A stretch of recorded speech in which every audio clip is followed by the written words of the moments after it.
Welcome back to Kermode Uncut. I'm here with Bill Forsyth. We are in a recording studio in London's glamorous West End doing one of the strange things that the modern movie industry requires.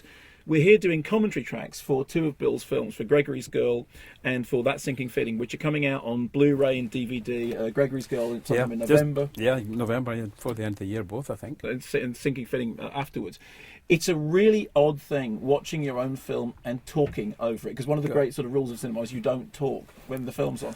How do you find it? It's a very, very strange experience, especially with films that are nearly 40 years old. I mean, you don't expect when you're out shooting a film in 1979 in the streets of Glasgow that somebody's going to chain you to a chair nearly 40 years later and ask you to account for every frame that you've shot and your motivation and your feelings when you were doing it and whatever it means to you now. What's a film supposed to mean to you 40 years later? I don't know.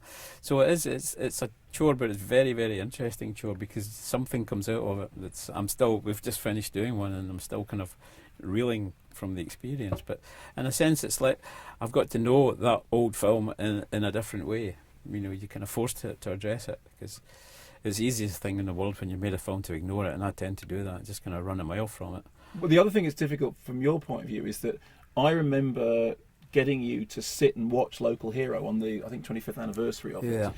And you said, you almost didn't want to be in the same room as the film. No, that's so true, is it particularly difficult sitting down and watching your own stuff? In a funny way, it's easier. It's not easy, but it's easier than, say, watching it on a screen because it's more intimate. And so you're immediately in a kind of head relationship with it. You're not waiting for it to entertain you or whatever. So it's a much more interesting relationship.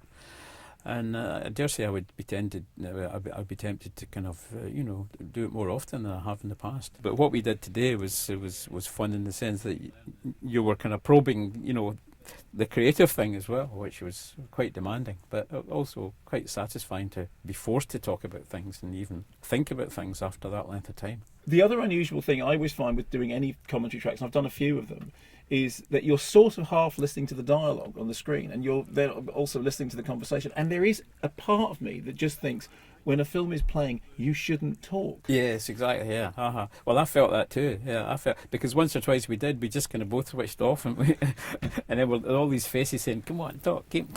Well, there's a commentary track for Alan Parker's Angel Heart.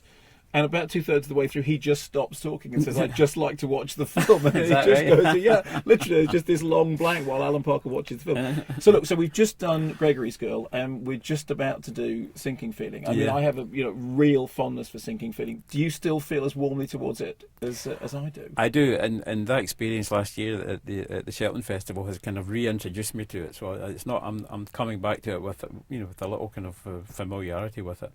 But Gregory's Girl I hadn't watched for decades. But thanks for taking me there. Well, it's a pleasure. So thanks for joining us. And now we get back to the very strange business of talking all over Bill Forsyth's film. Yes, in the deep past.